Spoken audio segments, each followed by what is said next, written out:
Don't smoke, don't be yourself. Follow me, follow me, follow me. Girl, be yourself. What's up? Look, where is Sebastian? Oh, can we give it up for Sebastian Canales?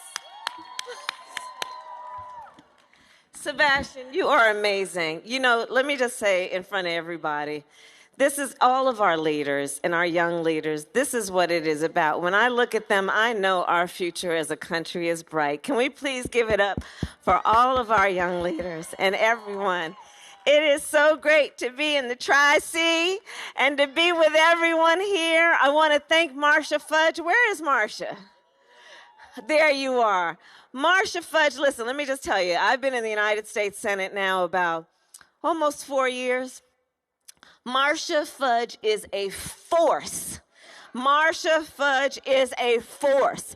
I know she is a leader in Ohio, but let me tell you, everyone recognizes Marcia Fudge's leadership as a national leader, and Marcia makes it clear, anybody want to win that White House, you're coming through me, she'll say. You're coming through me. And she's right, because it is here in Cleveland and Cuyahoga County that you make the decisions, that you are part of the leadership that decides who will be in the White House. And let us remember, the White House is the people's house. It is the people's house. It's not Donald Trump's house, it's the people's house. And we, the people, will make a decision about who has the microphone that makes the decisions that impact our lives every day. The people will make the decision because the power is indeed with the people. And I want to thank you all for everything you are doing. We were out and visiting with folks who are engaged in early voting. People are standing in line. They've been in line for hours because we know our power, and we are not going to let anyone take our power from us. And we know there is so much at stake in this election, guys. There is so much at stake. Look at where we are. We're right in the middle of dealing with a nation that is in the midst of 4 crises that are occurring simultaneously. We are in the midst of a public health crisis. Have a seat. Go on and have a seat. If you feel like sitting, go on. And then get up and stand up from time to time, too. We are in the midst of a public health epidemic that has taken the lives of over 220 million Americans in just the last several months, many of whom in their last days on this earth, because of the nature of this virus, could not be with their family, could not be with their friends, who could not touch the hand or look in the gaze of someone they love. We are looking at a nation where over 8.5 million people have contracted this virus. Doctors are telling us, scientists are telling us, with unknown long-term consequences, health consequences, because of this virus. A public health pandemic, the nature of which we have never seen, a mass casualty event in the United States of America, unlike what we have seen since World War II. And let's put it in context. Thanks to Bob Woodward, back on January 28th, we know Donald Trump was informed about the nature of this virus. He was told it will kill people. He was told it is airborne. He knew it could impact young people. He knew it was 5 times more deadly than the flu. And he sat on that information and did not tell the American people. Can you imagine what you as a parent, as a grandparent, as a small business owner, how you could have prepared if on January 28th, you knew what this was going to be? Because remember, even before January 28th, folks weren't doing so well. Even before then, we knew most American families have less than $1,000 in life savings. Even before then, we knew folks were working 2 and 3 jobs to try and pay the rent and put food on the table. And by the way, in Joe Biden and my America, we believe nobody should have to work more than 1 job to have food on the table and pay their rent. Can you imagine what folks would have been able to do if they knew what Donald Trump knew? But he didn't tell anybody. Instead, he lied. He lied to the American people. He mocked the seriousness of it. He called it a hoax. He suggested that he keeps it an agenda that determines which side of the ledger you're on based on whether you wear a mask or not. If you don't wear a mask, you're with him. If you wear a mask, you're not. Can you imagine? The President of the United States, who is also the Commander-in-Chief, who has as his highest and most important responsibility to concern himself with keeping the American people safe. But yet we had a person who looks in the mirror, and that is where he informs his priority, instead of looking in the faces of the American people. And so we find ourselves in this moment of crisis, where in Ohio, we are looking at 1 in 10 families who is concerned that they don't have enough food to put on the table to feed their family. Where in Ohio, we are looking at 1 in 6 families that either could not or are concerned they cannot pay the rent by the end of the month. Where in Ohio, 1 in 5 businesses has shut with no prospect of being able to reopen. We are looking at a failure of an administration like we have never seen in the history of presidential administrations in our land. And from the public health crisis, we also have endured an economic crisis that is being compared to the Great Depression. Over 30 million people in just the last several months had to file for unemployment. Folks in Ohio and across the country have been driving to or standing in food lines for hours praying that by the time they get to the end of the line, there will still be food left. In America today, 1 in 5 mothers is describing her children under the age of 12 as being hungry. We're not covering it enough in the press, but we're in the midst of a hunger crisis in America. We're looking at the fact that almost half of American workers either work for a small business or own a small business. And those doors have been shuttered.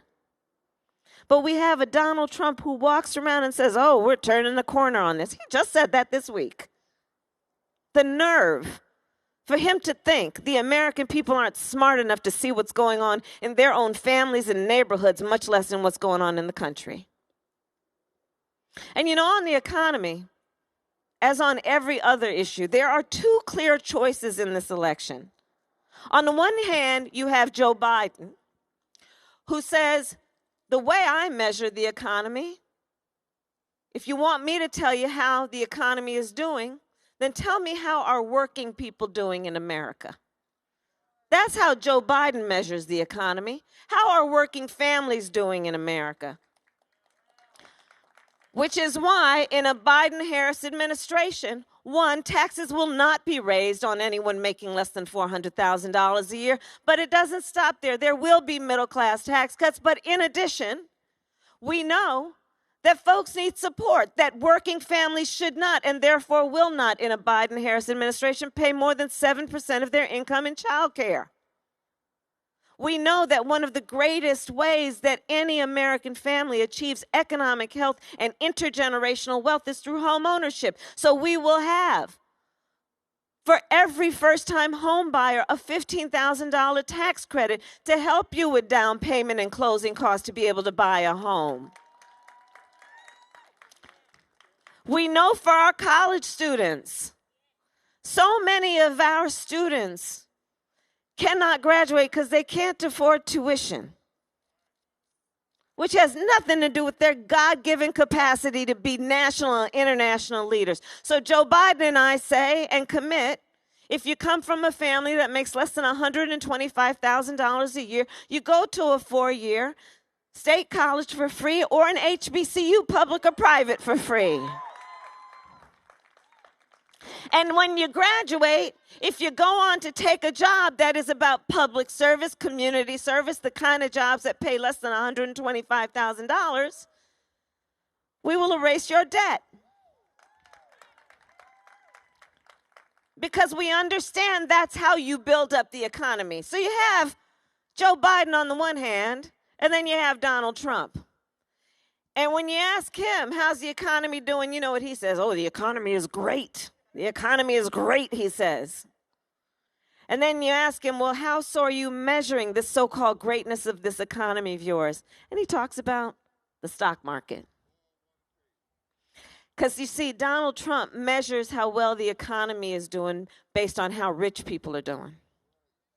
That's why he passed that tax code, but that tax bill benefiting the top 1% and the biggest corporations in America. Well, let me tell you something. Joe Biden and Kamala Harris are about to get rid of that when we get elected. And that money is going to be invested in working people. So we're in the midst of a public health crisis, an economic crisis, and a long overdue reckoning on racial injustice in America. And on this issue, let's be clear. Again, two very clear choices.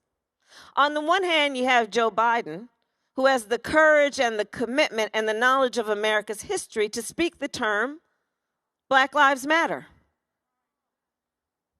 On the other hand, you have a Donald Trump who will never speak those words. On the other hand, you have a Donald Trump who stood on that debate stage last debate and refused to condemn white supremacists and then doubled down and said, well, stand back and stand by. And then people say, well, you know, do you think he's a racist? Yes. Because you see, we are also not just looking at one-off comments. We're looking at a pattern.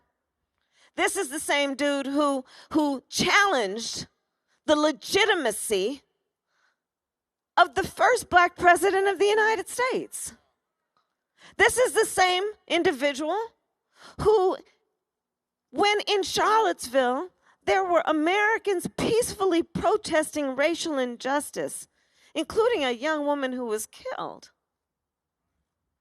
suggested that at them as compared to a group that was also there of neo-Nazis wearing swastikas, carrying tiki torches, hurling racial slurs and anti-Semitic slurs, and the President of the United States says, find people on each side. This is the same person who called Mexicans rapists and criminals, who, as his first order of business, one of the first, was to institute a Muslim ban. And so I tell you that in this election, we have clear choices. On the one hand, on this issue, someone in Donald Trump who has spent full time trying to sow hate and division and turn Americans against each other. And on the other hand, a Joe Biden who is so deeply and firmly committed to unifying and healing our country.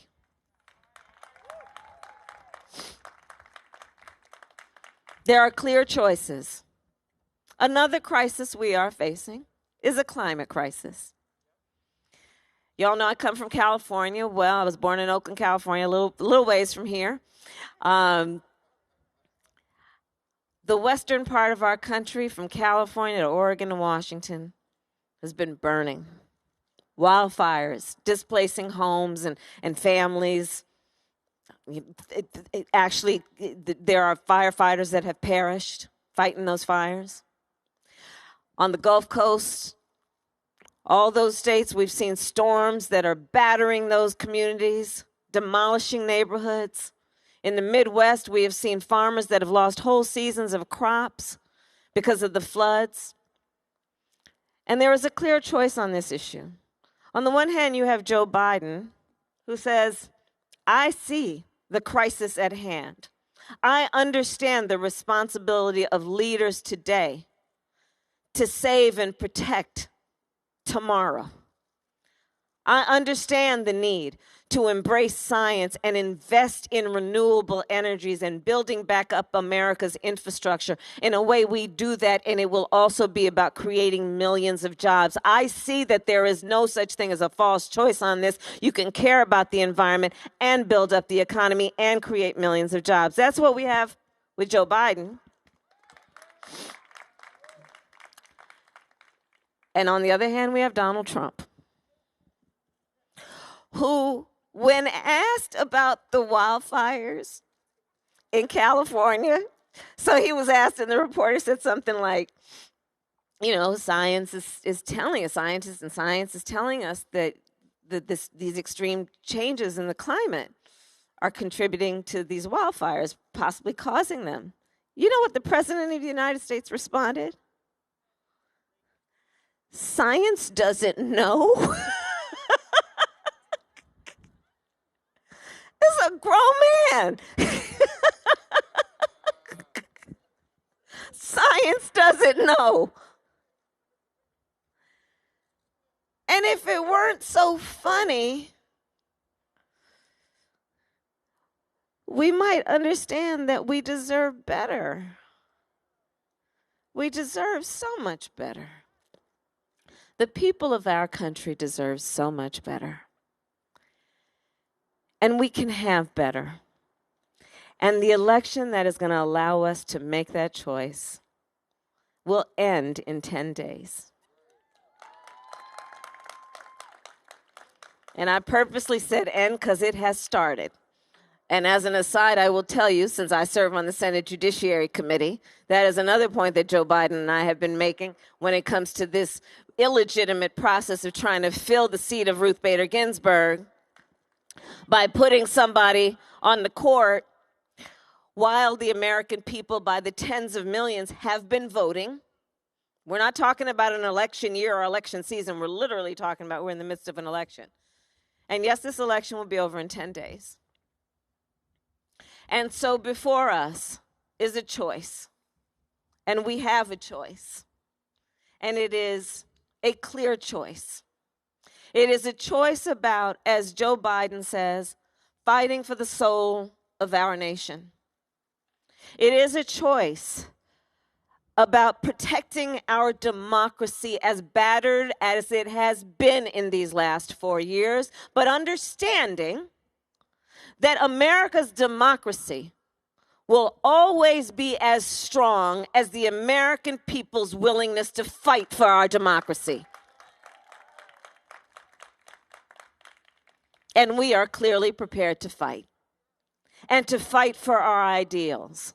And to fight knowing that those ideals, such as that phrase on the United States Supreme Court, equal justice under law, is worth fighting for. We know we haven't yet reached it, but we know that we can as long as we are active like we are today in making sure that we all participate and that we are seen and we are heard.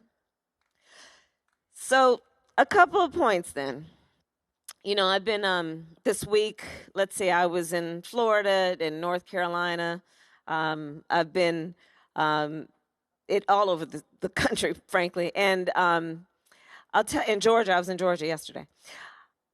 All over our country, there have been real attempts, and here in Ohio as well, to try and interfere with people's right to vote. And so I want to just talk for a moment about how I think about the voting process. There is a reason to vote for many of us, which has to do with honoring the ancestors.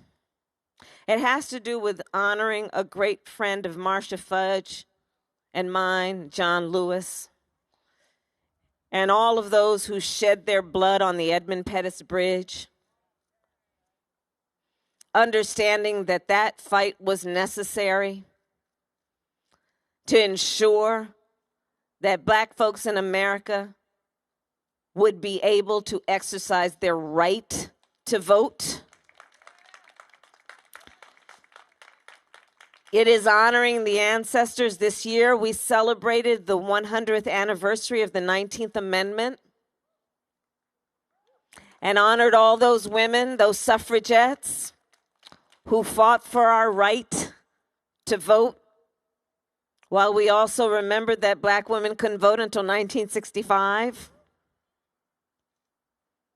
We honor the ancestors when we vote and their struggle, understanding that they taught us that this fight for civil rights and equality will never fully be won unless we, with each generation, fight to maintain and retain those rights. We vote because we know there is so much at stake.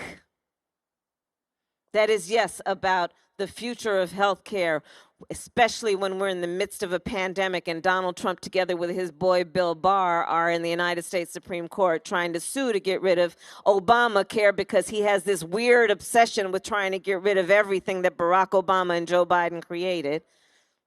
Can I say we don't need presidents with weird obsessions? We don't need that. There's so much at stake. So we must honor the ancestors, and that's why we vote. We vote because there is so much at stake. And here's another reason I think that we vote. And it's been highlighted every year since certainly the beginning of our time as a nation, but most recently since 2013 when the Supreme Court gutted the Voting Rights Act with a case called Shelby v. Holder. Because you see, in 2013, after that case, almost 24 states enacted laws that were designed to suppress the vote of black people, of people of color, of students, of indigenous brothers and sisters. So much so that in North Carolina, where I was this week, the Court of Appeal, when it reviewed what that state did, said that state passed a law that was written with, quote, surgical precision to prevent black people from voting. We're seeing it around the country. We've seen that kind of attempt to obstruct the vote here in Ohio as well. And I say all this to say that in addition to honoring the ancestors, in addition to the issues that will be determined based on this election, the reason to vote also is this. It is one to ask the question, why are all these powerful people going through such an effort to make it difficult or confusing for us to vote? People like the president, who even had the gall, Marcia, to mess with the post office. The post office! Postal workers, postman and postwoman, like the best people in the world. Why are they going through this effort? And the answer is because they know our power. They know our power. They know when we vote, things change. They know when we vote, we win.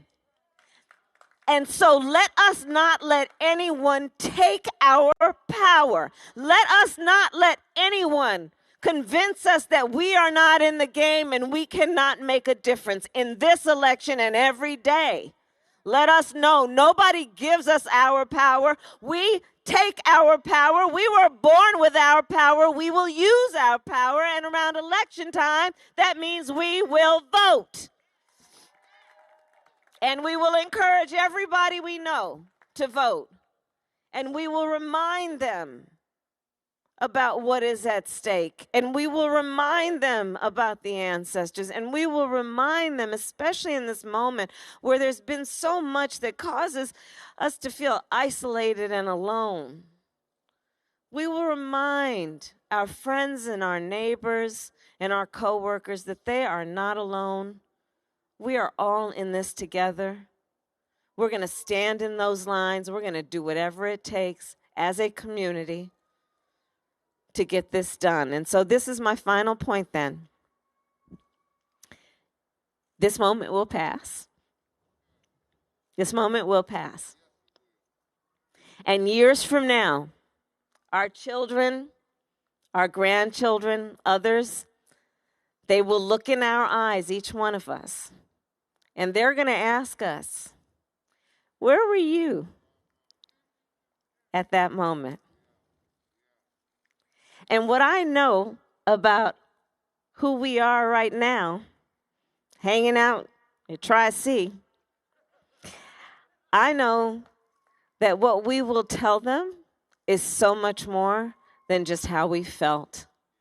We are going to tell them what we did. We are going to tell them that we organized, that we got folks to vote, that we reminded them of their power. We are going to tell them how we called folks and emailed and texted people, that we just did not let up, that we didn't care if we were bothering people. We knew they'd get over it, but we knew that they'd be happy with us for convincing them of what they already know, which is they have the power, because the power is with the people. That is what we are going to do, and that is what we will tell folks. How we were hanging out with Marsha Fudge and all these folks, getting folks to the polls, and we will tell them. And that's how we won, because we fought, because we love our country, and we believe in what we can do when we stand together and fight together. Thank you, Cleveland. Thank you.